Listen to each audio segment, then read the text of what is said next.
Hey everybody, it's Dr. Heather Hammerstedt from Holist. So happy Wellness Wednesday. I'm here to talk to you guys about burnout. So listen, the stoke is real here, guys. Here at Holist, I really like to dig into science and mindset when it comes to our health and wellness and find solutions to get at that underlying cause and services and products that efficiently solve that issue. And today is no different. We're going to talk to a friend of Holist about burnout. She's an expert. If you give me a moment here, I am going to try to invite her on. I've got my guest requests on, and we'll go from there. All right. So today is a day we are going to be talking about burnout. Burnout can either be professional or personal, and it can affect us whether you're a doctor like us or a stay-at-home parent like my husband, an engineer, a farmer, a waitress, like whatever it is real. And I have a Dr. Mama extraordinaire here today to talk to us about some terrific tips on self-care, recognizing and strategizing to recognize and to prevent our professional and personal burnout. So this is Dr. Alexis Hugelmeyer, and she is coming on here, a family medicine physician in Chapel Hill, North Carolina. She also runs a coaching program that I'm just so excited to talk about called Balance Before Burnout. And she is the full package here, guys. So one Dr. H to another Dr. H, we are going to get down to it here as soon as she comes on.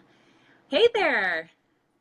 Hi. That was good timing. I was like just finishing my introduction. Good morning. Good morning. How are you, Heather? I'm good. I'm attempting a spring break, and I'm in a hotel room with children, which does not work. But having been kicked in the face by a toddler all night, I think at least I've got my Ever makeup is working for me. At least it's covering up the fatigue. You look great. You look great. I think warm 80-degree southeast while you're up in the northwest trying to get some skiing in. Yeah, totally. So first of all, tell us a little bit about Balance Before Burnout in a couple of sentences here, and we'll get into kind of stress and burnout, of like emotional and metabolically how it affects us after that. Sure. So my name is Alexis Hugelmeyer. I'm a family physician. I practice acute inpatient care medicine in Burlington, North Carolina. But for the past 10 years, I've owned and operated a wellness center in addition to my work as a hospitalist. And when I moved from New York to North Carolina, I wanted a way to keep in contact with and continue to have meaningful relationships with my patients from New York. So I kind of took my brick and mortar wellness practice and made it into a virtual model. Awesome. And what came of that was called Balance Before Burnout. And what it is really is it's a self-care program. What I found is that women don't even realize that they're burned out. And so the program is designed to teach and provide support and accountability women who are experiencing physical, social, or emotional exhaustion. Mm-hmm. So it teaches you how to identify it, how to allow yourself the time, understand the importance of self-care, and then really kind of give you the tools and the support and accountability to accomplish those lifestyle changes. And it's all virtual. So when we get down to the bottom, when we get down to the end of this, then please share your information so people who are watching can find you. It sounds really valuable. So the virtual nature of it really allows us to kind of go at your own pace. You kind of do the modules as you can. It started as a 27-day program, and we're on day like 60 something now because we kind of realized that taking the time to learn how to take care of yourself and dig deep and understand the importance and make the changes takes time. Yeah, and it takes really a group effort. So the virtual model has been I think really effective and helpful. Yeah, that's great. I'm finding the same thing with my coaching program, is that I can take care of people wherever they need to be, which is really terrifically flexible for everybody. So good. So here at Holist, I pride myself on being geeky, and I like getting into kind of all the evidence and the data and the science behind things. So before we get into, burnout and what that means, I just want to talk about stress metabolics a little bit. To kind of set the stage, and then I'm really excited to hear your opinion on the solutions. So this is how I think about stress, and I think about stress about how we perceive the world around us, and whether that stress is real stress or whether it's kind of perceived stress, it really doesn't matter. Our body does the same exact thing. And so we have, our hypothalamus and our adrenal systems that coordinate together, and they send out messengers as hormones that make us basically respond to, save ourselves. And so our adrenaline and our cortisol go up, and that's fine when you're, the classic example is running from a bear, right? It's fine when you're running from a bear prehistorically because the situation was over pretty quick and you're going to die or you're going to be fine, right? And those hormones were up and then they were down. But today we're under this ongoing stress. Just this cortisol is always high, our adrenaline's always high. And I think those hormones are really supposed to only be up for quick on and off. And so the perceived stress, and you're always having this always on and high alert, we end up, always running from the bear. And this leads to emotional distress. And I'm sure you're going to talk about this, but you don't think well, you don't make emotional connections, you don't have a good memory, you don't sleep well, you're going to gain weight. You don't need to do any of those things when you're running from a bear, right? So we end up with all of these problems from that. And so if the chronic stress and the cortisol levels aren't really dealt with in positive ways, then it can lead to depression, anxiety, and as we all know in our profession, it's a high stress job as physicians, and it does actually lead to PTSD and even suicide. So it's a really, really important thing for us to be talking about. So I want to hear from you. What is burnout? So you make great points, and the lack of self-care not only leads to emotional, psychological trauma and conditions like anxiety and depression, but it actually also leads to chronic medical problems like high blood pressure, asthma, heart failure, diabetes. Because when your body is constantly fighting the fight or flight mechanism, it actually changes your gene expression. It changes the way body responds to the environmental input. And so I'm in a kind of interesting position because in my virtual practice, I'm trying to teach people how to maintain a lifestyle that will prevent all of those long-term chronic conditions. And on the acute inpatient medicine side, I'm seeing patients who I wish 20 years ago had a program like mine or yours where they could learn how to take care of themselves to prevent. Yeah, I'm right there with you. I'm in emergency medicine. I'm seeing it. Yeah. So we're patching up, we're fixing heart failure with medicines. We're fixing, diabetic coma, and we're really good at fixing the acute problem. We're really good at saving people in the kind of life or death situation. What we're really not great at as a medical community is teaching the patients what they need to prevent themselves from ever getting there in the first place. And we are a society that relies on medicine. We rely on the patch and the fix instead of really investing in our health. And I think a lot of that comes from the kind of concept of health insurance. Yeah. Your insurance covers catastrophe. Your insurance doesn't cover the investment of the long-term maintenance. And so investing in yourself, whether it's from a monetary perspective in joining a gym or getting a health coach or seeing a nutritionist, or in terms of a time investment and just allowing yourself the time, you're gonna save a ton of time, money, heartache, pain, and suffering down the road because you've invested early. When it comes to burnout, it's like I said, most people don't even realize that they're burned out. And there are several types of burnout. I can put some slides up in the comments later, but there are kind of time-related burnout. So I just got to get to the end of the day. We all say it, working moms, working women, generally we have kids, we have relationships, work, elderly parents, obligations, things that we have to take care of. And we're just kind of trying to get to the end of the day. Did I make it to the end of the day? Did I do everything I needed to do? Similarly, time-related burnout is related to the end of the work week. So, can I just get to Friday so I can just relax? Can I just get to, this next holiday or this next vacation so that I can just relax and catch up on the things that I need to take care of, to catch up on me time, to schedule a little bit of a break. In addition to the time, there's also situational burnout, like caregiver or compassion related burnout. So someone who's taking care of an elderly parent or who's taking care of children or who's taking care of emergency department patients. Yes. So being compassionate and giving of yourself all the time can lead to exhaustion. And the exhaustion comes from you having so many obligations that you never actually get to the point where you're taking care of yourself. And so the time related burnout is just you saying, I don't have the time for myself. I have so many other things to do. The compassion burnout is just, you saying, I have all these people that need me, that depend on me, that rely on me, that I couldn't possibly take time out for myself to meditate or exercise or journal or grocery shop for a healthy diet. So really it's exhaustion that comes from not putting the time and energy into taking care of yourself. And for us, it comes with a ton of guilt. For us, we're kind of brainwashed into thinking that that's selfish.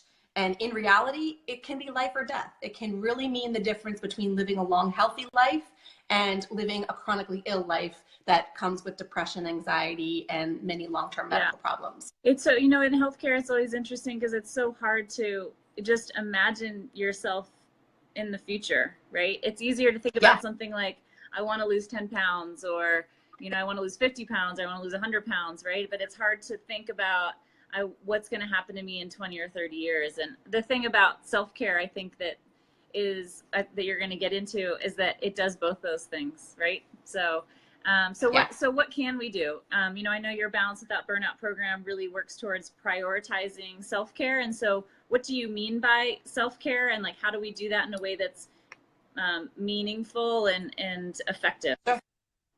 So one of the kind of overriding principles that I took when I transitioned from a brick and mortar wellness practice where I was seeing patients one-on-one and made that a virtual model was kind of take a look at the different topics that I would teach my patients in my practice. And I came up with the 8 kind of most important. And the 8 topics are diet, exercise, sleep, stress management, self-care, which is kind of its own category, social support, sexual health, and spirituality. And I would say, put that in the comments, please. Yeah. I will. But I would say the same things over and over regarding these different areas. And what I learned was that most people didn't feel like they had control over their medical or psychological conditions because they had no idea how to find balance in each of those areas. Their heart doctor said, lose weight, reduce your stress, exercise more, practice meditation, practice mindfulness. So we hear these instructions and these directives, but no one has ever taught us how to do that. Because they don't know. Most doctors don't know.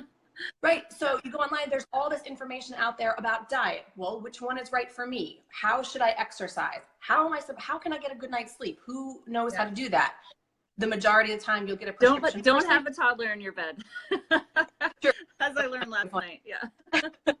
But yeah, so most people don't know how. So the program kind of just focuses on teaching the basics of diet. There's no one diet that's right for everyone, but here are the kind of concepts and the key components that you need to have to practice whole healthy eating. Here are the important points that you need to know about exercise and how to exercise mindfully, healthily, and not expose yourself to any kind of risk of injury. And so we kind of go through those 8 different areas, teaching the basics of each, teaching you how to sleep. Sleep is a skill. It's important to be able to know how to get a good night's sleep. Yeah. And so we work through each topic. We have to-do lists, we have assessments, and then we kind of reassess to see if we've been able to successfully implement what we've learned. And the major reason that I think people fail or don't feel like they have control over their health and wellness is because they don't have a plan and they don't have anyone holding them accountable. Yeah. So this program kind of provides both. It gives you the education, the support, and the accountability. And when you have me kind of saying, well, did you do this? Did you make the changes that you needed to make? Yeah. It kind of feel like it's kind of more pressing and it's imperative that you make these changes. Yeah, well, and the data holds that up. I mean, people who have health coaches are by far more successful in the short and long term. So, and as a physician, in a way, it's disappointing to hear that, right? Because we've worked our whole lives to, practice in a certain way, in a certain, manner, in a certain place. But when it comes down to it, I don't think our medical system really is able to support doctors to be doing this, in their regular practices all the time. And so, I think it's a big value for our clients in both of our programs to be able to have a physician doing something like that. So thanks for that. And please, I'm really excited to see those comments. So I want to get back a little bit to the metabolics of it. How does self-care affect cortisol levels and overall like actual health? Mental health, social health, physical health. Talk to us a little bit more about that. So when you add up all of those kind of key components, when you're eating well, when you're exercising, when you're sleeping well, your body kind of heads towards a physiologic set point where everything is in balance. And that's kind of why I always stress the word balance, because you're going to eat cake for your birthday, and you're going to go on vacation and not exercise for a week necessarily. So all your body wants to do is be neutral. And so when you're kind of constantly neglecting your body, doing this, exactly, you're kind of going up and down. But when you're able to find balance in that, your body appreciates that at a cellular and chemical level, and your body will achieve this kind of homeostasis. But it doesn't happen overnight. Requires long-term kind of attention, and it requires work. There are some people who neglect their bodies and they live to be 80. The majority of us neglect our bodies and will end up with some kind of chronic illness. Right. And it is that kind of constant fluctuation, that constant distance from your set point that sets our bodies up chemically and physiologically, to develop things like metabolic syndrome, anxiety, conditions related to the excess of stress hormones. So trying to get towards that neutral, chemically and physiologically, is I think what's going to keep us away from those high stress medical conditions. Yeah. So I just, I don't know if I've ever seen a graph of cortisol in association with stress. I'm sure I have at some point. But I think about the insulin graphs, and I know that you also work with people with weight. And in my program, my Weight Science to Weight Wellness program, we talk a lot about insulin and giving ourselves insulin breaks and kind of that big, giving yourself a big sine wave instead of just kind of this above our already too high set point, like you're talking about. But the cortisol goes along with insulin. And so it's one of those things I mentioned very briefly. Otherwise, it's, if you got to get people in their short-term view, getting them in with the idea of self-care for immediate care in terms of weight loss and better sleep is a way to sneak people in, when really the benefit that longitudinally is really better health in the long term. Sure. That's really great. So you're telling us that taking time for ourselves, this selfish me time, is really essential, not just for professional wellness, not just for personal wellness, but for actual health and avoidance of disease, which is hopefully all of our goals. And also, for weight loss and weight maintenance. And so it's not just pampering yourself to go to yoga or meditation or declutter or go to church or whatever it is that you want to do. It really is an essential health skill, just like learning about our food and learning about exercise and those things. So, in a way, it's pretty empowering, right? To know that you can make change now that makes you feel good, makes you look good, makes your family happier and healthier in the short term, that's going to provide something in the long term. So it's really exciting. Yeah, I think shedding the guilty feeling of, going out of the house when your kids are home and, kind of wishing you were with them, or taking the half an hour to meditate or read or practice some kind of mindfulness. It doesn't feel right in the beginning. It feels selfish, and it feels like someone else needs me. But really, truly, it can come down to, ultimately, how long will your life be and what will the quality of your life be as you get older. We don't want to wait until we get high blood pressure to treat it. Right. We don't wait, and we don't want to say, well, I'll take care of that. I'll start exercising. I'll start eating well, when my kids are a little bit older. It can't be. Plus, you're not setting a great example for your children and your patients around you who are looking at you as the model of what health should be. So practicing what you preach is going to be much more effective than kind of telling your kids you should eat healthily and then not doing so. Yeah, totally. Yeah. Well, thank you so much for joining me today. Your inpatients are very lucky to have you. Your clients, I'm sure, are valuing you. I appreciate you coming on here with us, but also leading our, being one of our leaders of our physician female entrepreneurs that I have been plucking from for these Facebook Lives. And it's really exciting to, to be to be holding each other up and amplifying each other for things that we're doing that are awesome for ourselves as physicians and ourselves as people and for our, patients and communities. So thanks for all you do. And let us know now, if you could, and also in the comments, how we can find you. Sure. And we'll go from there. Absolutely. And thank you so much for having me. I think it's about time that we start, the wellness profession and the wellness experts kind of start collaborating and really bringing this kind of medicine to the forefront of patients' minds, prevention and not reaction, food as medicine, lifestyle change. So our audiences, I think, share a lot in common, and each of us brings something different to the table. Yeah. But we're all kind of saying the same thing, yeah. So I love following your page as well, and I know my audience will be happy to see your lives and see what you're bringing to the wellness community Great. as well. Thank you. But you can find my Facebook page and my Instagram. It's at Dr. Lex RX, and that's the word doctor is spelled out. There's information there about how you can access my website, my email, and my phone number, so that you can call or ask questions. I'm always open to kind of getting suggestions about what people want to hear about. So if there's something in particular that your audience wants to hear me speak about on my book, my Facebook page or Instagram page regarding burnout or any of the topics that we've discussed, please feel free. I'll shout you out and I'll try to address as many topics as I can. I'll leave my info in the comments, as well as some slides regarding the types of burnout we talked about. And I'll also leaving a daily habit tracker, which is a weekly spreadsheet that you can print out. It shows each of the 8 areas of wellness that we talk about and kind of the goals for each area. And then you can just kind of put a check mark for Monday through Sunday. Did you accomplish that today? And it seems overwhelming, but as you get into it, you kind of see that it becomes a habit. Yeah. Awesome. That's great. So, and then as always, you can find me at www.holisthealth.com. And then all of my social media handles are at Holist Health. And we're doing evidence-based weight science to weight wellness coaching programs with a deep concentration on mindset, metacognition, as well as just understanding how food affects our body.